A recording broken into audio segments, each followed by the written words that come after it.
কল্যাণী বিশ্ববিদ্যালয়ের অন্তর্গত সমস্ত কলেজগুলিতে যে সমস্ত ছাত্রছাত্রী সেকেন্ড সেমিস্টারে জিওগ্রাফি মেজর নিয়ে পড়াশোনা করছো, তোমাদের জন্য আজকে গুরুত্বপূর্ণ আলোচনাটি। আজকের আলোচনাতে তোমাদের যেই সাজেশনটা দিয়েছিলাম সেই সাজেশন সম্পর্কে তোমাদের বিভিন্ন প্রশ্ন ছিল বা কয়েকটা জায়গা তোমরা বুঝতে পারছিলে না, এবং তোমাদের কালকেও আমি পোস্ট করে বলেছিলাম যে তোমাদের কোনো প্রশ্ন থাকলে বলো। তো এরকম কয়েকজন আমাকে কিছু প্রশ্ন করেছিল, তো সেগুলোর উত্তর দেবো এবং সাজেশনটা শেষ পর্যন্ত তোমাদের এর আগেও ফাইনাল সাজেশন দিয়েছিলাম, কিন্তু এবার সাজেশনটা একটু ভালো করে বুঝিয়ে দেবো যে তোমাদের কোথায় থেকে কোন কোন প্রশ্ন আসার সম্ভাবনা বেশি, কোন কোনগুলো তোমরা বেশি গুরুত্ব দিয়ে পড়বে, ইত্যাদি ইত্যাদি। তো তোমরা ভিডিওটি প্রথম থেকে শেষ পর্যন্ত দেখো ধৈর্য সহকারে, এবং তোমরা ভালো করে পড়াশোনা করো। ফোর্থ সেমিস্টারের এক্সামের পর সেপ্টেম্বর, মিড সেপ্টেম্বর বা সেকেন্ড উইক যেটা বলছে, ধরো 10 তারিখের পর থেকে তোমাদের পরীক্ষা শুরু হওয়ার সম্ভাবনা রয়েছে। তো সেইভাবে তোমরা পড়াশোনা শুরু করো, 2 মার্ক 5 মার্ক 10 মার্ক সমস্ত কোয়েশ্চেনগুলো পড়ো, এবং জিওগ্রাফির সঙ্গে সঙ্গে তোমরা মাইনরটা, তোমাদের মাইনর পেপার যেটা নিজের নিজের মাইনর পেপার রয়েছে সেটা তো অবশ্যই ভালো করে পড়বে, এবং এর সঙ্গে কলেজে যে এক্সামগুলো হবে তোমাদের এসিসি, ভিএসসি, এমডিসি ইত্যাদি এক্সামের জন্য ভালো করে প্রস্তুতি নাও। কারণ শুধুমাত্র জিওগ্রাফি পড়ার মাধ্যমে তুমি শুধু যদি মেজর সাবজেক্ট পড়ো তাহলে তোমার নাম্বার খুব একটা ভালো হবে না। তাই সেক্ষেত্রে তোমাকে প্রত্যেকটা সাবজেক্টের উপর ভালো করে খেয়াল রাখতে হবে, তাহলে তোমরা 75%, 80%, 85%-এর বেশি নাম্বার তোমরা পাবে। তাই প্রত্যেকটা সাবজেক্ট ভালো করে পড়ো এবং ভিডিওটি প্রথম থেকে শেষ পর্যন্ত দেখো। তো প্রথমেই একটা প্রশ্ন, যে তোমাদের সিলেবাসে পপুলেশন জিওগ্রাফিতে তোমাদের দুটো জায়গায় মাইগ্রেশন শব্দটা ব্যবহার হয়েছে। মাইগ্রেশন মানে হচ্ছে পরিব্রাজন। একটা জায়গায় ব্যবহৃত হয়েছে মাইগ্রেশনটা, সেটা হচ্ছে পপুলেশন ডাইনামিক্সে একটা মাইগ্রেশন শব্দটা ব্যবহার হয়েছে, এবং নিচের দিকে সিলেবাসে পপুলেশন জিওগ্রাফির সিলেবাস যদি তোমরা দেখো তো সেখানে রয়েছে মাইগ্রেশন বলে একটা টোটাল চ্যাপ্টার। তো এই দুটোর বিষয় কি? তো এই দুটোর বিষয় হচ্ছে যে পপুলেশন ডাইনামিক্সে যে মাইগ্রেশনটা ব্যবহার হয়েছে সেটা শুধুমাত্র পপুলেশন ডাইনামিক্সের ক্ষেত্রে মাইগ্রেশনের প্রভাবটাই বা মাইগ্রেশনের বিষয়বস্তুটাই আলোচনা করতে বলা হয়েছে। ওইখানে তোমাদের কোনো চ্যাপ্টার বা টাইপস বা ইত্যাদি কিছু দেওয়া নেই। তাই ওখান থেকে তোমাদের জাস্ট 2 মার্কের জন্য তোমরা মাইগ্রেশনের জন্য শুধু মাইগ্রেশনের সংজ্ঞাটা পড়বে বা পরিব্রাজনের সংজ্ঞাটা পড়বে, তাহলেই তোমাদের ওইটা হয়ে গেল। এবং নিচে যেখানে তোমাদের লেখা আছে যে মাইগ্রেশন, সেখানে দেওয়া আছে টাইপস, থিওরিজ, কজ, ইফেক্ট ইত্যাদি দেওয়া আছে। তো সেটা হচ্ছে মাইগ্রেশন বা পরিব্রাজনের গোটা চ্যাপ্টার। তো সেই চ্যাপ্টারটা তোমাদের গোটা ভালো করে পড়তে হবে। সেখানে তোমাদের কি কি রয়েছে? সেখানে রয়েছে মাইগ্রেশন কাকে বলা হয়, মাইগ্রেশন কি কারণে হয়, মাইগ্রেশনের কতগুলি প্রকারভেদ রয়েছে, মাইগ্রেশন সম্পর্কিত কিছু থিওরি রয়েছে, অর্থাৎ মাইগ্রেশন সম্পর্কে বিভিন্ন বিজ্ঞানী কিছু থিওরি দিয়েছেন, যে সেই থিওরিগুলোর মাধ্যমে মাইগ্রেশন কেমনভাবে হয়, কোন দিকে হয়, কি কারণে হয় ইত্যাদি তারা সেখানে ব্যাখ্যা করেছেন।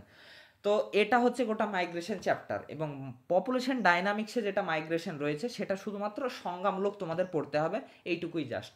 তো তোমরা যখন সাজেশনটা দেখাবো তখন তোমরা বুঝতে পারবে যে মাইগ্রেশনটা কোথায় কতটুকু পড়তে হবে। এবং 2 নম্বর প্রশ্ন হচ্ছে, তোমাদের একজন প্রশ্ন করেছিল যে ভাষা মানে ইউনিভার্সিটির কোয়েশ্চেন পেপার বা তোমাদের যেই বইয়ে বিভিন্ন তোমাদের বই কিনেছো বিভিন্ন ধরনের, তো বইয়ের কোয়েশ্চেন পেপার বা কোয়েশ্চেন যদি দেওয়া থাকে তো সেগুলোর সাথে মিলছে না। তো এক্ষেত্রে তোমাদের বলে দিই, তোমাদের কোয়েশ্চেনের ভাষা মেলার সঙ্গে তোমাদের সঙ্গে কোনো সাথ নেই। তোমাদের শুধুমাত্র দেখতে হবে যে আমাকে কোয়েশ্চেনে, পরীক্ষাতে যে কোয়েশ্চেনটা চাইছে, সেই কোয়েশ্চেনটা দিয়েছে সেটাতে আমার কাছে চাইছেটা কি, তো সেই কোয়েশ্চেন অনুসারে তুমি উত্তর করবে। সেখানে তোমার দেখার দরকার নেই যে কোন ভাষায় দেওয়া রয়েছে, এবং এটা আমি দিতেও পারবো না যে কোন ভাষায় এক্সাক্ট প্রশ্ন আসবে, কারণ ইউনিভার্সিটিতে প্রত্যেক বছর একটা কোয়েশ্চেন 2 ধরনের 3 ধরনের ভাষা দিয়ে ব্যাখ্যা করতে দেয়। তো সেক্ষেত্রে শর্ট কোয়েশ্চেনের ক্ষেত্রে ভাষার অসুবিধা হয় না, বড় কোয়েশ্চেনের ক্ষেত্রে অর্থাৎ 5 এবং 10 মার্কের কোয়েশ্চেনের ক্ষেত্রে ইউনিভার্সিটিতে বিভিন্ন সময় বিভিন্ন ভাষা ব্যবহার করে। তবে তোমরা সেক্ষেত্রে দেখবে যে তোমাদের কাছে চেয়েছে এটা কি, যেহেতু তোমাদের ইংলিশে কোয়েশ্চেন হয় তাই তোমাদের বিভিন্ন জনের একটু অসুবিধা হতে পারে। তো সেক্ষেত্রে তোমরা একটু ভালো করে ইংলিশটাকে বোঝার চেষ্টা করো, যে আমার কাছে পরীক্ষার হলে আমার কোয়েশ্চেন পেপারে আমার কাছে চেয়েছে এটা কি, অ্যান্সারটা চেয়েছে এটা কি। এবং তোমরা যখন প্রশ্ন, যেই সাজেশন প্রশ্ন উত্তরগুলো পড়বে তখন সেখানে লেখা থাকবে এবং সেগুলো দেখবে যে এই প্রশ্নতে আমার কাছে উত্তরটা চেয়েছে কি। তো এই দুটোকে যখন তোমরা মিক্স করে পড়বে তখন তোমাদের কোনো অসুবিধা হবে না, যে পরীক্ষার হলে তোমাদের যে কোনোভাবে ঘুরিয়ে প্রশ্ন আসুক তোমাদের কোনো অসুবিধা হবে না, কারণ একটা প্রশ্ন কয়েকভাবে 8ভাবে 10ভাবেও ঘুরিয়ে আসতে পারে। তো সেক্ষেত্রে তোমাদের কিছু করণীয় নাই, সেটা ইউনিভার্সিটির ব্যাপার, সেটা যারা প্রশ্ন করবে সেটা তাদের ব্যাপার, কারণ একটা প্রশ্ন একভাবে আসে না। তাই আমি তোমাদের দিয়েছি, প্রশ্নটা দিয়েছি যে এইভাবে প্রশ্ন আসতে পারে, বা তোমাদের এই প্রশ্নটা আসতে পারে। তো এটার ক্ষেত্রে যদি ভাষাগত কোনো পরিবর্তন হয় দু একটা ওয়ার্ডের ক্ষেত্রে, সেক্ষেত্রে আমার কিছু করণীয় নাই, তোমাদেরও কিছু করণীয় নাই, সেটা হচ্ছে শুধুমাত্র ইউনিভার্সিটির করণীয়। তাই এটা আশা করছি বুঝতে পারলে। এবং চলো তাহলে এই দুটো প্রশ্ন তোমাদের মনে ছিল, এবং আরেকটা যে এখান থেকে যে সাজেশনগুলো দিচ্ছি সেখান থেকে কমন পড়বে কিনা। তো এখান থেকে অবশ্যই কমন পড়বে, কারণ এর বাইরে কোয়েশ্চেন আসার সম্ভাবনা খুব কম। তবে যদি এক আধটা আসে তাও সেটা অতিরিক্ত কোয়েশ্চেন, যেমন 5 মার্কের কোয়েশ্চেন 4টি লিখতে হয়, 6টি আসে, তাই তোমাদের হাতে 2টি এক্সট্রা কোয়েশ্চেন থাকছে। তো সেই 2টি এক্সট্রা কোয়েশ্চেন যদি তোমাদের নাও তোমরা জানো বা এই সাজেশন থেকে নাও পড়ে, তাহলেও তোমরা 4টি কোয়েশ্চেনের অ্যান্সার লিখে আসতে পারবে। এবং 10 মার্কের কোয়েশ্চেনের ক্ষেত্রে কি হয়, 10 মার্কের কোয়েশ্চেনের ক্ষেত্রে 4টি কোয়েশ্চেন থাকে, তার মধ্যে তোমাদের 2টি লিখতে হয়। তাহলে তোমাদের 2টি পেলেই হবে, 2টি যদি তোমাদের নাও পড়ে, এই সাজেশন থেকে নাও আসে, তাহলে তোমাদের কোনো যায় আসে না। তো সেক্ষেত্রে বলবো যদি বেশি পড়ে যায় তাহলে ভালো, তোমরা চয়েস পাবে, তোমাদের যদি এই প্রশ্নটা লিখতে ভালো না লাগে অন্য প্রশ্নটা লিখবে, কিন্তু যদি তোমাদের চয়েস না থাকে, দুটো কোয়েশ্চেন সাজেশন পড়েছে তো এই সাজেশনের মধ্যে থেকেই পড়বে সেগুলো। তাই তোমাদের এটা সম্বন্ধে কোনো অসুবিধা নাই। 2 মার্কের ক্ষেত্রে বলি, 2 মার্কের প্রকৃতপক্ষে কোনো ধরনের সাজেশন হয় না। 2 মার্ক গোটা সিলেবাস থেকে যে কোনো জায়গা থেকে 2 মার্ক তুলে দিতে পারে। আমি তোমাদের দিতে পারবো যে এই 2 মার্কগুলো সব থেকে বেশি ইম্পর্টেন্ট, এগুলো পরীক্ষায় আসার সম্ভাবনা বেশি। তো তোমাদের ক্ষেত্রে যেই 60টা বা 70টা তোমাদের 2 মার্কের প্রশ্ন দিয়েছি সেগুলো হচ্ছে মোস্ট ইম্পর্টেন্ট এবং পরীক্ষাতে আসার জন্য একদম যুক্তিযুক্ত এবং উপযুক্ত। তাই সেই 2 মার্কের প্রশ্নগুলো তোমাদের পড়ে যেতে হবে। তাহলে আশা করছি তোমরা, আমার যতটা মনে হয় তোমাদের এখান থেকে 2 মার্কের প্রশ্ন থেকেও তোমাদের কোনো বাধা বিপত্তি আসবে না সাজেশনের ক্ষেত্রে। তো এই প্রশ্নগুলোর উত্তর দিলাম, এবার বিষয় হচ্ছে এবার আমরা সাজেশনটা শুরু করি। তো সাজেশনটা তোমরা ভালো করে বোঝো যে তোমাদের কোন কোন চ্যাপ্টার থেকে কি কি ধরনের প্রশ্ন আসতে পারে। সাজেশনগুলো আগেও দিয়েছিলাম, তোমরা যারা দেখোনি বা তোমাদের বুঝতে অসুবিধা, আশা করছি আজকে অনেকটা ক্লিয়ার হয়ে যাবে। তো প্রথম চ্যাপ্টার, তো চ্যাপ্টার প্রথমে পপুলেশন জিওগ্রাফি থেকে শুরু করছি। পপুলেশন জিওগ্রাফি থেকে প্রথমে চ্যাপ্টার 1। চ্যাপ্টার 1-এ তোমাদের রয়েছে পপুলেশন জিওগ্রাফির স্কোপ এবং কন্টেন্ট, এবং এর সাথে ডেমোগ্রাফি এবং পপুলেশন জিওগ্রাফির সম্পর্ক, এটা তোমাদের সিলেবাসে রয়েছে। তো এখান থেকে প্রশ্ন কি কি আসতে পারে। তো প্রথম প্রশ্ন দেখো আসতে পারে, discuss the scope and content of population geography. এটা 5 মার্কের ক্ষেত্রেও আসতে পারে, স্কোপটা বেশিরভাগ ক্ষেত্রে 5 মার্কের ক্ষেত্রেই আসে, এবং যদি কন্টেন্টটার সাথে জুড়ে দেয় তাহলে এটা তোমাদের টোটাল 10 মার্কের একটা প্রশ্ন আসতে পারে। 2 নম্বর প্রশ্নটা দেখো, discuss the development of population geography. Development মানে হচ্ছে পপুলেশন জিওগ্রাফি সময়ের সাথে সাথে কিভাবে বিস্তার হয়েছে, বা পপুলেশন জিওগ্রাফি পড়ার ক্ষেত্রে বিভিন্ন বিজ্ঞানীরা বা বিভিন্ন বিজ্ঞানমহল কিভাবে এগিয়ে গেছে সেটাই এখানে ব্যাখ্যা করতে হবে। 3 নম্বর প্রশ্নটা দেখো, লেখা আছে discuss the relation and difference between population geography এবং ডেমোগ্রাফি, অর্থাৎ জনসংখ্যা তত্ত্ব এবং জনসংখ্যা বিজ্ঞান, এই দুটির মধ্যে সম্পর্কটা কি এবং পার্থক্যটা কি। এটা তোমাদের একাধিকবার পরীক্ষাতে এসেছে, তাই গুরুত্বপূর্ণ একটা প্রশ্ন যে পপুলেশন জিওগ্রাফির সাথে ডেমোগ্রাফির সম্পর্ক কি এবং পার্থক্য কি। এটা 5 মার্কের জন্যই আসবে, 5 মার্কের বেশি এটা আসবে না, তাই এটা তোমরা পড়বে। 4 নম্বরে দেখো, এখান থেকে জাস্ট দুটি তোমরা শর্ট কোয়েশ্চেন পড়ে যাবে। 1 নম্বর হচ্ছে ডিফাইন পপুলেশন জিওগ্রাফি এবং ডিফাইন ডেমোগ্রাফি, এই দুটো তোমরা যখন পার্থক্যটা পড়বে তোমাদের সাথে সাথে সংজ্ঞাটাও হয়ে যাবে। তাই চ্যাপ্টার 1টা খুব স্বল্পর মধ্যে চলে গেল। চ্যাপ্টার 2টা দেখো, চ্যাপ্টার 2তে অনেকগুলি তোমাদের শর্ট কোয়েশ্চেন পড়তে হবে এবং কিছু 5 মার্ক পড়তে হবে, এবং একটা 10 মার্কের প্রশ্ন আসার সম্ভাবনা বা আছে। তো প্রথমেই দেখো, প্রথম প্রশ্ন আছে ডিফাইন ফার্টিলিটি। ফার্টিলিটি বা প্রজনন কাকে বলা হয়। 2 নম্বর হচ্ছে মর্টালিটি বা মৃত্যুহার। 3 নম্বর হচ্ছে ডিফাইন মাইগ্রেশন, এই পপুলেশন ডাইনামিক্স চ্যাপ্টার এটা। তো এখান থেকে মাইগ্রেশনটা শুধুমাত্র 2 মার্কের জন্য পড়তে হবে। তো একজন মেসেজ করেছিল, তো তার জন্য বলে দিলাম যে এখান থেকে শুধুমাত্র 2 মার্কের মাইগ্রেশনটা পড়লে আর অসুবিধা নেই, পরে মাইগ্রেশনের একটা গোটা চ্যাপ্টার রয়েছে সেটা পড়তে হবে ভালো করে। 4 নম্বর হচ্ছে ডিফাইন মরবিডিটি বা অসুস্থতা কাকে বলা হয়। 5 নম্বর প্রশ্নটা দেখো, what do you mean by population growth বা জনসংখ্যা বৃদ্ধি কাকে বলা হয়।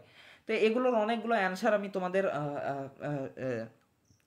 দিয়েছি তোমাদের চ্যানেলে, তো তোমরা যারা দেখোনি সেগুলো দেখতে পারো। এবং এছাড়াও আমি একটা পেড পিডিএফ তৈরি করেছি, তোমাদের অনেক ভাই বোন সেই পেড পিডিএফটা নিয়েছে তোমাদের সঙ্গে পড়ায়।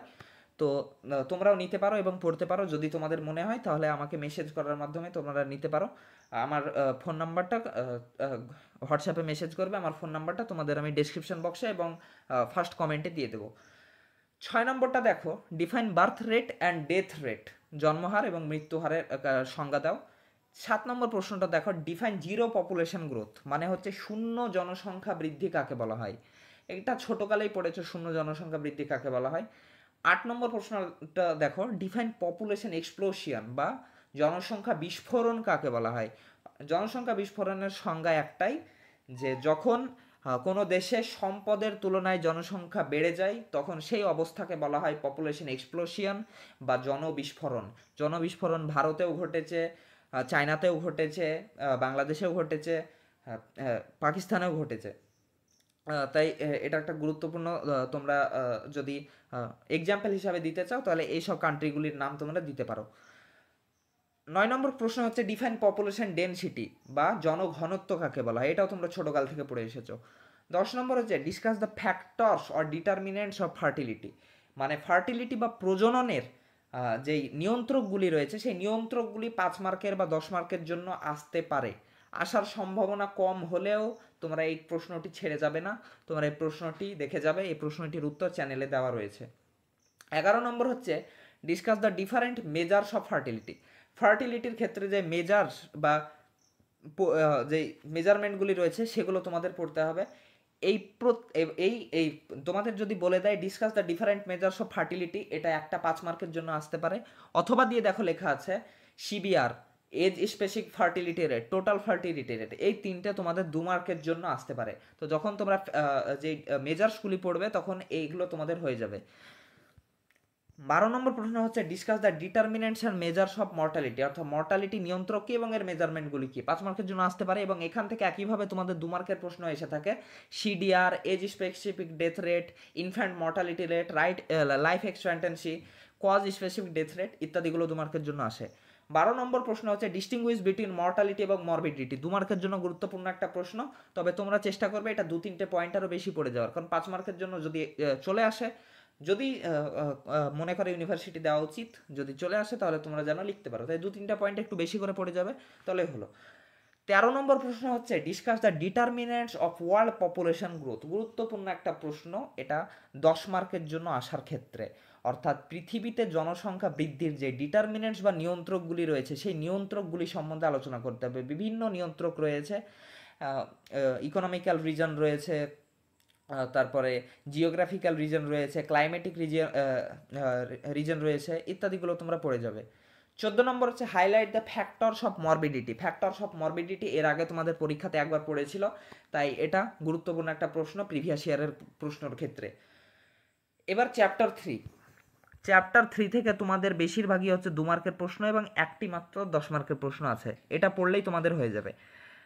তো এটাই হচ্ছে 2 মার্কের ক্ষেত্রে এখান থেকে অনেকগুলো প্রশ্ন তোমাদের আসতে পারে, যেমন কি what is an age sex pyramid, age sex pyramid কাকে বলা হয়, বয়স লিঙ্গ পিরামিড কাকে বলা হয়, ডিফাইন সেক্স রেশিও আর মেল ফিমেল রেশিও 2 মার্কের জন্য আসতে পারে, হোয়াট ইজ পপুলেশন প্রজেকশন 2 মার্কের জন্য আসতে পারে, হোয়াট ইজ আন্ডার এমপ্লয়মেন্ট 2 মার্কের জন্য আসতে পারে, what is mean by quantum population, এটাও 2 মার্ক। 6 নম্বরটা হচ্ছে, ডিস্টিংগুইশ বিটুইন আন্ডার পপুলেশন এবং ওভার পপুলেশন। 7 নম্বর হচ্ছে, হোয়াট ইজ ইকিউ মেনে। 8 নম্বর হচ্ছে, হোয়াট ইজ কোহর্ট। 9 নম্বর হচ্ছে, হোয়াট ইজ ডিপেন্ডেন্সি রেশিও বা নির্ভরশীলতার অনুপাত কাকে বলা হয়। 10 নম্বর হচ্ছে, হোয়াট ইজ ট্রান্স হিউম্যানস। 11 নম্বর হচ্ছে, হোয়াট ইজ স্টেশনারি পপুলেশন। 12 নম্বর হচ্ছে, হোয়াট ইজ অ্যাক্টিভ পপুলেশন। 13 নম্বর হচ্ছে, হোয়াট ইজ অপটিমাম পপুলেশন। 14 নম্বর হচ্ছে, what is natural increase or population. 15 নম্বর হচ্ছে, ডিফাইন পপুলেশন কম্পোজিশন। 16 নম্বর হচ্ছে, ডিফাইন অকুপেশনাল স্ট্রাকচার। 17 নম্বর হচ্ছে, ডিফাইন স্টেবল পপুলেশন। 18 নম্বর হচ্ছে, what is regressive population pyramid. Population পিরামিডে যে ভাগগুলি কয়েকটি রয়েছে সেখান থেকে রিগ্রেসিভ পিরামিডটা তোমাদের 2 মার্কের জন্য এসে থাকে, তোমরা আরও 2-1টা যদি তোমরা পারো পড়ে যাবে। 19 নম্বর হচ্ছে, ডিফাইন সেনসাস বা আদমশুমারি কাকে বলা হয়। এই 19টা প্রশ্ন 2 মার্কের জন্য পড়তে হবে। এরপর 20 নম্বর প্রশ্নটা হচ্ছে 10 মার্কের জন্য একটা গুরুত্বপূর্ণ কোয়েশ্চেন, যে explain the significance of age sex structure in a demographic pattern of a country with suitable example এবং ডায়াগ্রাম। তো এইটা 10 মার্কের জন্য আসার জন্য গুরুত্বপূর্ণ, তাই এই চ্যাপ্টারটা থেকে তোমাদের একটা 10 মার্ক পড়লেই যথেষ্ট, অথবা এটা ভেঙে তোমাদের 5 মার্কের জন্য দিতে পারে। 4 নম্বর হচ্ছে, এটা হচ্ছে ম্যালথাস, মার্কস এবং যে ডেমোগ্রাফি ট্রানজিশন মডেল সেটা থেকে। তো প্রথম কোয়েশ্চেন হচ্ছে discuss the ম্যালথুসিয়ান theory of population growth with criticism. এটা তোমাদের 10 মার্কের জন্য আসার জন্য এবার গুরুত্বপূর্ণ না হলেও তোমরা পড়তে হবে, কারণ এখান থেকে 5 মার্ক এবং 2 মার্কের প্রশ্ন আসেই। তো 5 মার্ক এবং 2 মার্কের প্রশ্ন যেহেতু আসে সেহেতু গোটাই তোমরা পড়ে যাবে। তো ম্যালথাসের থিওরি আমি তোমাদের ক্লাসও করিয়েছি, তো সেটা যদি না দেখো তাহলে তোমরা দেখে আসবে। তো এখান থেকে তোমাদের 5 মার্কের প্রশ্নগুলি গুরুত্বপূর্ণ কী কী, discuss the positive and preservative check.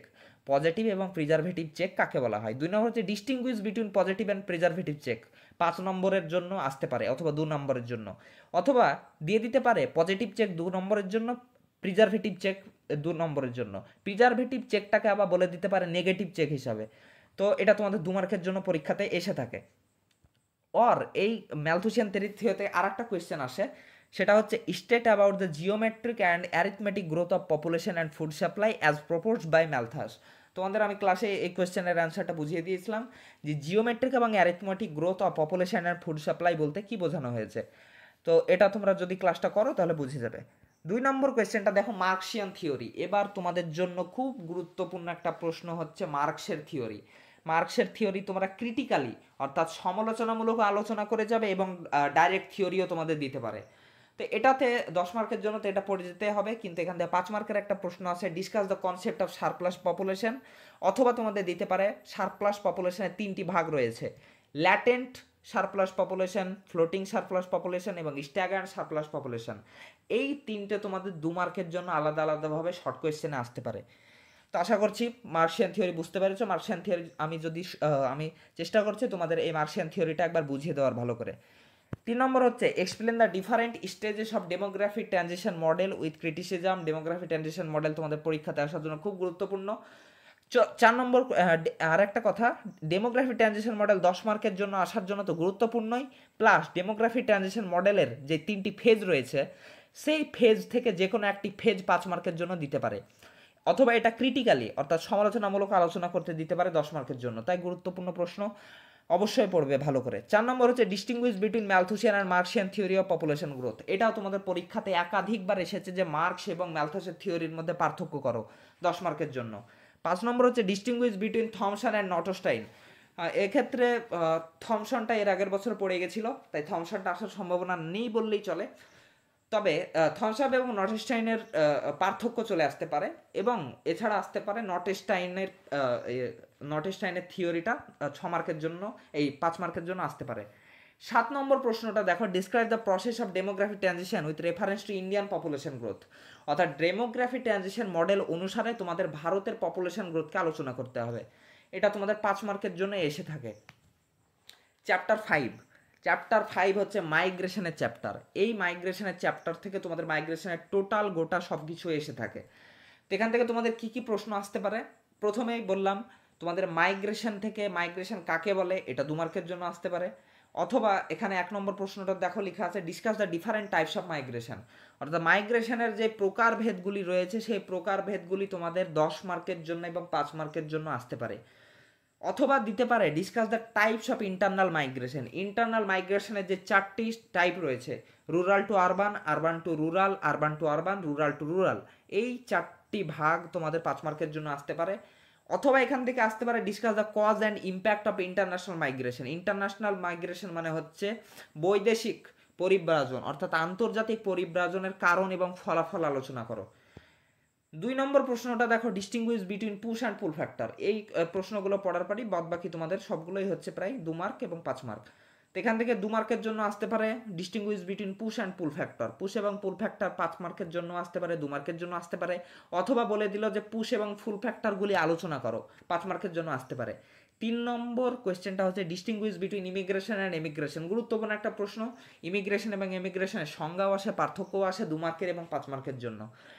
তো তোমাদের চ্যাপ্টার ওয়াইজ 5 মার্ক কোনটা আসতে পারে, 2 মার্ক কোনটা আসতে পারে, সবগুলো আমি বলে দিয়েছি। এই পিডিএফটা অনুসারে তোমরা দেখবে, পড়বে, তাহলেই তোমরা সমস্ত প্রশ্নের অ্যান্সার তোমরা পরীক্ষাতে লিখে আসতে পারবে। 4 নম্বর দেখো লেখা আছে distinguish between brain drain and brain gain, 2 মার্কের জন্য। হোয়াট ইজ ফোর্সড মাইগ্রেশন বা বাধ্যতামূলক পরিব্রাজন, 2 মার্কের জন্য। হোয়াট ইজ মাইগ্রেশন স্ট্রিম, 2 মার্কের জন্য। ডিফাইন সিজনাল মাইগ্রেশন, 2 মার্কের জন্য। What do you mean by refugee, 2 মার্কের জন্য। এখান থেকে থিওরি আসতে পারে, যদি তোমাদের বলে যে মাইগ্রেশন সম্পর্কিত থিওরিগুলি আলোচনা করো 10 মার্কের জন্য, সেক্ষেত্রে তোমাদেরকে 2 বা 3টে কমপক্ষে থিওরি আলোচনা করে আসতে হবে। আর যদি তোমাদের 5 মার্কের জন্য আলাদা আলাদা করে দেয়, তাহলে এই 3টে থিওরির মধ্যে একটা থিওরি দিবে। তো এই 3টে থিওরি কি কি? Gravity model of migration, Lee's theory of migration এবং র্যাভেনস্টাইন ল অফ মাইগ্রেশন। 5 করে দিতে মানে 5 করে আসতে পারে যে কোনো একটা, অথবা যদি সবগুলো একসাথে দিয়ে দেয় তাহলে 10 মার্কের একটা দিবে। সেখান থেকে তোমরা 2 বা 3টি থিওরি তোমরা মোটামুটি লিখে আসবে। এবার মাইগ্রেশনের চ্যাপ্টারটা হয়ে গেলে, এবং পপুলেশন জিওগ্রাফি থেকে লাস্ট চ্যাপ্টার থেকে একটা মাত্র প্রশ্ন, এখান থেকে 2 মার্কের প্রশ্ন পড়ার কোনো দরকার নেই, বা 5 মার্কের প্রশ্ন পড়ার, এখান থেকে একটাই প্রশ্ন, এই প্রশ্নটাই তোমরা পড়ে যাবে। তো প্রশ্নটা কি? Discuss the population policy of India with criticism, মানে ভারতের পপুলেশন পলিসি বা জনসংখ্যা নীতির সমালোচনামূলক আলোচনা করো এবং নর্মালি আলোচনা করো। এটা 10 বা 5 মার্কের জন্য দিতে পারে, অথবা বলে দিতে পারে যে 2000 সালের ন্যাশনাল পপুলেশন পলিসিটা তোমাদের 5 মার্কের জন্য বা 10 মার্কের জন্য আলাদাভাবে দিয়ে দিতে পারে। তো এটাই এই এই এই এই চ্যাপ্টারটা থেকে জাস্ট একটাই কোয়েশ্চেন। তো তোমাদের পপুলেশন জিওগ্রাফি কমপ্লিট হয়ে গেল। এবার আসছি সেটেলমেন্ট জিওগ্রাফি থেকে। তো সেটেলমেন্ট জিওগ্রাফি থেকে চ্যাপ্টার ওয়াইজ দিইনি, তো পরপর চ্যাপ্টার ওয়াইজ লিখে দিয়েছি প্রশ্নগুলো, যে পরপর চ্যাপ্টারে কীভাবে পড়তে পারে। তো প্রথমে দেওয়া আছে scope and content of settlement geography, তোমাদের গুরুত্বপূর্ণ পড়ার জন্য। Discuss the development of settlement geography, এটাও পড়ার জন্য গুরুত্বপূর্ণ। 3 নম্বর হচ্ছে explain the site and situation of rural settlement. এই প্রশ্নটা এমনই প্রশ্ন, ধরে নাও এখান থেকে যে কোনো একটা প্রশ্ন তোমাদের পরীক্ষাতে পড়ে গেছে, সাইট এবং সিচুয়েশন থেকে তোমাদের পরীক্ষাতে পড়ে গেছে। এটা এমনই একটা গুরুত্বপূর্ণ প্রশ্ন, কারণ এর আগের বছর এসেছিল না, এবার এটার আসার সম্ভাবনা অনেক অনেক বেশি। 4 নম্বর হচ্ছে difference between site and situation, site এবং সিচুয়েশনের মধ্যে পার্থক্য। 5 নম্বর হচ্ছে discuss the types and patterns of rural settlement. এখান থেকে টাইপসগুলো আলাদা করে দিতে পারে, প্যাটার্নগুলো আলাদা করে দিতে পারে, কিন্তু এর আগের বছর আবার দিয়েছিল দুটো একসঙ্গে 10 মার্কের জন্য, তাই যে কোনোভাবে তোমাদের দিতে পারে। এবং এখান থেকে টাইপস এবং প্যাটার্ন থেকে একাধিক 2 মার্কের প্রশ্ন তোমাদের পড়তে পারে। যে টাইপসগুলি রয়েছে সেই টাইপসগুলি পড়ে যেতে হবে, এবং প্যাটার্নগুলি রয়েছে সেই প্যাটার্নগুলি পড়ে যেতে হবে, কারণ টাইপস এবং প্যাটার্ন থেকে 2 মার্কের জন্য 2 মার্কের জন্য প্রশ্ন এসে থাকে। যে কোনো একটা বা দুটো কোয়েশ্চেন তোমাদের এখান থেকে দিয়ে দিবে। 6 নম্বর প্রশ্নটা দেখো, ডিস্টিংগুইশ বিটুইন রেক্ট্যাঙ্গুলার এবং linear pattern of rural settlement. এটা প্রিভিয়াস ইয়ারের একটা কোয়েশ্চেন, যেটা তোমাদের সাজেশন হিসাবে রেখেছি 5 মার্কের জন্য। 7 নম্বর হচ্ছে discuss the internal and external layout of rural morphology.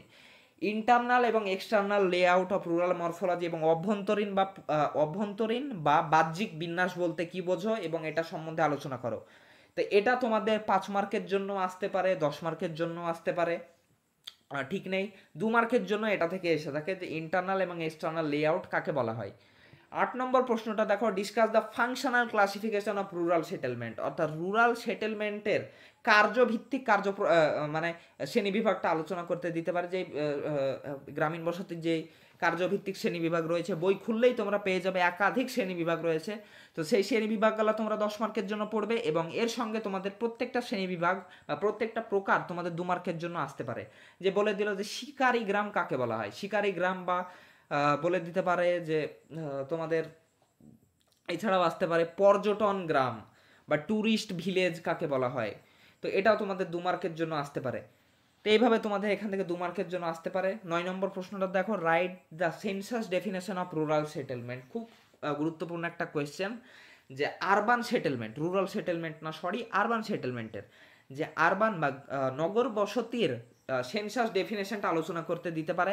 ভারতের সাপেক্ষেও দিতে পারে, অথবা অন্যান্য দেশের সাপেক্ষেও। যদি ভারতের সাপেক্ষে যদি বলে দেয় তাহলে ভারতের সাপেক্ষে লিখবে, এবং যদি আমার যেই কোয়েশ্চেনটা দিয়েছি 9 মার্কের 9 নম্বরে, যে write the census definition of rural settlement, এই প্রশ্নটা তোমাদের যদি দিয়ে দেয় তাহলে তোমরা ভারতের লিখবে, তারপরে তোমরা আর্জেন্টিনার লিখবে, তারপরে আমেরিকার লিখবে, তারপর রাশিয়ার লিখবে, বাংলাদেশের লিখবে, ইত্যাদি কয়েকটা মিলিয়ে লিখে দিবে, তাহলেই হয়ে গেল। 10 নম্বর প্রশ্নটা হচ্ছে distinguish between urban and rural settlement. খুব গুরুত্বপূর্ণ প্রশ্ন, এটা অনেকবার এসেছে। 11 নম্বর হচ্ছে write the process of development of conurbation. গুরুত্বপূর্ণ খুব একটা না হলেও পড়ে যাবে, 2 মার্কের জন্য এখান থেকে এসে থাকে। 12 নম্বর হচ্ছে give a detail note or peri urban, এটা 5 মার্কের জন্য আসতে পারে। Illustrate with diagram the model of urban morphology after Burgess with criticism, 5 মার্কের বা 10 মার্কের জন্য আসতে পারে। একইভাবে হোমার হোয়েটের প্রশ্নটা, এটাও 10 বা 5 মার্কের জন্য আসতে পারে। 15 নম্বরটা লেখা আছে হ্যারিস এবং উলম্যানের প্রশ্নটা, এটাও তোমাদের 5 বা 10 মার্কের জন্য আসতে পারে। তো এগুলো তোমাদের আলাদা আলাদা নামেও দিতে পারে। হোমার হোয়েটের থিওরিটার নাম কি, সেই থিওরি অনুসারে দিতে পারে। সেক্টর থিওরি বলে দিতে পারে, মাল্টিনিউক্লি থিওরি বলে দিতে পারে, অথবা কনসেন্ট্রিক জোন থিওরি বলে দিতে পারে। তো সেই থিওরির নাম অনুসারে বলে দিতে পারে। বা তোমাদের এই হোমার হোয়েট বা হ্যারিস এবং উলম্যান অথবা বার্জেসের নাম অনুসারেও তোমাদের দিতে পারে। 16 নম্বর প্রশ্নটা দেখো, সেন্ট্রাল প্লেস থিওরি আসার সম্ভাবনা কম, তবে যদি আসে তাহলে আসতে পারে। Explain the concept of hierarchy of settlement as per Walter Christaller central place theory, এই প্রশ্নটা আসতে পারে তোমাদের 5 মার্কের জন্য। 17 নম্বর প্রশ্নটা দেখো, distinguish between population and settlement geography, এটা হচ্ছে পপুলেশন এবং সেটেলমেন্ট জিওগ্রাফির মধ্যে পার্থক্য আলোচনা করো। 18 নম্বর হচ্ছে distinguish between concentric zone theory এবং মাল্টিনিউক্লিক থিওরি, অর্থাৎ এককেন্দ্রিক মতবাদ এবং বহুকেন্দ্রিক মতবাদের মধ্যে 5 মার্কের পার্থক্য। 19 নম্বর হচ্ছে discuss the factors influencing rural এবং আরবান সেটেলমেন্ট, মানে গ্রামীণ বসতি এবং নগর বসতি গড়ে ওঠার ক্ষেত্রে যেসব ফ্যাক্টর বা নিয়ন্ত্রকগুলি কাজে লাগে সেগুলো সম্বন্ধে তোমাদের 5 মার্কের জন্য প্রশ্ন আসতে পারে। 10 মার্কের এখান থেকে দেবে না, 5 মার্কের জন্য এসে থাকে। তো এই 19টা প্রশ্নই তোমাদের সেটেলমেন্ট জিওগ্রাফি থেকে পড়ে যেতে হবে 5 বা 10 মার্কের জন্য। এর থেকে শর্ট সাজেশন তোমরা পাবে না, এবং যদি তোমাদের কেউ এর থেকে শর্ট সাজেশন দেয় তাহলে তোমাদের পরীক্ষার হলে তোমাদের অসুবিধা সৃষ্টি হতে পারে, কারণ এত কম প্রশ্ন দিয়ে তোমাদের জিওগ্রাফি সিলেবাস চলে না। তাই একটু প্রশ্নগুলো বেশি, তোমরা ভালো করে পড়ো। তোমাদের এখনো 1 মাসের মতো সময় আছে। প্রত্যেক দিন পড়ো, 2 মার্কের গুলো, 5 মার্কের গুলো, 10 মার্কের বলো, তোমাদের পরীক্ষা ভালো হবে। এবং চেষ্টা করবে যেই সব প্রশ্নগুলোতে ছবি দরকার সেগুলোতে তোমরা ছবি দিয়ে লিখে আসবে। এরপর সেটেলমেন্ট জিওগ্রাফির 2 মার্কের প্রশ্নগুলো, প্রথমেই হচ্ছে সেটেলমেন্ট জিওগ্রাফি কাকে বলা হয়। সেটেলমেন্ট জিওগ্রাফি 2 মার্কের প্রশ্ন নিয়ে একটা গোটা ক্লাসই করেছি, মানে এখান থেকে প্রায় প্রশ্নের উত্তর তোমরা ওখানে পেয়ে যাবে। তো সেটা অবশ্যই দেখবে। সেটা আমি কমেন্ট বক্সে এবং ফার্স্ট কমেন্টে তোমাদের আমি দিয়ে দেবো, এবং তোমাদের ডেসক্রিপশনেও তোমাদের লিঙ্কগুলো দিয়ে দেবো। তো সেখান থেকে তোমরা এর প্রিভিয়াস ইয়ারের যে ভিডিওগুলি রয়েছে অথবা যেই প্লে লিস্টে এই ভিডিওগুলি সবগুলো রয়েছে সেকেন্ড সেমিস্টারে, সেগুলো তোমরা দেখতে পাবে। তো প্রথমে আছে সেটেলমেন্ট জিওগ্রাফি কাকে বলা হয় বা ডিফাইন সেটেলমেন্ট জিওগ্রাফি। 2 নম্বর হচ্ছে ডিফাইন রুরাল সেটেলমেন্ট বা গ্রামীণ বসতি কাকে বলা হয়। আরবান সেটেলমেন্ট বা নগর বসতি কাকে বলা হয়। আরবানিজম কাকে বলা হয়। আরবানাইজেশন কাকে বলা হয়। 6 নম্বর হচ্ছে ড্রাই পয়েন্ট বা শুষ্ক বিন্দু বসতি এবং ওয়েট পয়েন্ট সেটেলমেন্ট বা জলবিন্দু বসতি কাকে বলা হয়। সাইট এবং সিচুয়েশন 2 মার্কের জন্য আসতে পারে। 10 নম্বর প্রশ্ন হচ্ছে আরবান স্প্রল কাকে বলা হয়। 11 নম্বর হচ্ছে কনুরবেশন কাকে বলা হয়। 12 নম্বর হচ্ছে একিস্টিক্স কাকে বলা হয়। 13 এবং 14 নম্বর হচ্ছে আরবান মরফোলজি এবং রুরাল মরফোলজির সংজ্ঞা দিতে হবে, এগুলো সব সংজ্ঞামূলক। 15 নম্বর হচ্ছে হ্যামলেট কাকে বলা হয়। স্যাটেলাইট টাউন কাকে বলা হয়। What do you mean by multi nuclei. Harris এবং উলম্যানের থিওরি মাল্টি নিউক্লি থিওরি নামে পরিচিত, সেখানে মাল্টি নিউক্লি বলতে কি বোঝায় সেটা তোমাদের 2 মার্কের জন্য আসতে পারে। 18 নম্বর হচ্ছে সেন্সাস টাউন। 19 নম্বর হচ্ছে পেরি আরবান। 20 নম্বর হচ্ছে রারবান। 21 নম্বর হচ্ছে রুরাল আরবান ফ্রিঞ্জ। 22 নম্বর হচ্ছে রুরাল আরবান কন্টিমাম। 23 নম্বর হচ্ছে million plus city. Million plus city মানে হচ্ছে 10 লাখি শহর, অর্থাৎ যে শহরের জনসংখ্যা 10 লাখের বেশি তাকে সেই শহরকে বলা হয় মিলিয়ন প্লাস সিটি বা 10 লাখি শহর। মেগালোপলিস, তারপর হচ্ছে urban blight, urban agglomeration, commuter zone আর suburb, CBD, twin city, metropolis. তো এগুলো হচ্ছে তোমাদের এই 31টা হচ্ছে ডাইরেক্ট তোমাদের 2 মার্কের প্রশ্ন আসতে পারে। এবং এছাড়াও তোমাদের এই 10 মার্কের প্রশ্ন থেকে তোমাদের 2 মার্কের প্রশ্ন কিছু দিতে পারে। যেমন এখানে লেখা আছে সেন্ট্রাল প্লেস থিওরি। এই সেন্ট্রাল প্লেস থিওরি যখন পড়বে তখন তোমরা 2-3টে শর্ট কোয়েশ্চেন পাবে। তো সেই শর্ট কোয়েশ্চেনগুলো আলাদা করে দেওয়ার কিছু নাই। সেন্ট্রাল প্লেস থিওরি যখন পড়বে তো সেখানেই তোমরা পেয়ে যাবে যে থ্রিশোল্ড পপুলেশন কাকে বলা হয়, তো এইরকম, বা হায়ারচি কাকে বলা হয়। তো এগুলো 2 মার্কের জন্য তোমরা পেয়ে যাবে। এবং এছাড়াও তোমাদের এই যে বললাম যে types and patterns of rural settlement এবং classification of rural settlement, classification of urban settlement, তো এগুলোর যে প্রকারভেদগুলি রয়েছে সেই প্রকারভেদগুলি 2 মার্কের জন্য আসতে পারে। তো এগুলো হচ্ছে ডাইরেক্ট, 31টা কোয়েশ্চেন হচ্ছে ডাইরেক্ট কোয়েশ্চেন, এবং এগুলো থেকে তোমাদের 2 মার্কের কোয়েশ্চেন আসতে পারে ইনডাইরেক্ট। তবে তোমরা যদি 19টা প্রশ্ন পড়ে যাও তাহলে 5 মার্ক এবং 10 মার্কের নিয়ে কোনো অসুবিধা তোমাদের আর হবে না। তো আশা করছি তোমরা ভালো করে বুঝতে পারলে এই সাজেশনটা। এবং এর পরেও যদি তোমাদের কোনো ধরনের প্রশ্ন থাকে তাহলে অবশ্যই আমাকে জানাবে, এবং তোমাদের কয়েকদিনের মানে কাল থেকেই হয়তো তোমাদের আমি কিছু অ্যানসার বা কিছু ক্লাস আনার চেষ্টা করব। তো চ্যানেলটিকে সাবস্ক্রাইব করে রেখে তোমরা যেই পরবর্তী ভিডিওগুলি আসবে তোমরা অবশ্যই দেখবে, এবং পরবর্তী সেমিস্টারেও তোমাদের যেন এরকম হেল্প হয় সেক্ষেত্রে তোমরা চ্যানেলটিকে সাবস্ক্রাইব করে রেখো। তোমাদের এই সাজেশন থেকেই তোমাদের 100% সাজেশন চলে আসবে, তাই তোমরা চিন্তিত হয়েও না, তোমরা ভালো করে পড়াশোনা করো এই প্রশ্নগুলো ভালো করে, তাহলেই তোমাদের সবগুলো কমপ্লিট হয়ে যাবে। তো আজকের মতন এই পর্যন্ত, ভালো করে পড়াশোনা করো, 1 মাস পর পরীক্ষা। তো ভালো থেকো সবাই।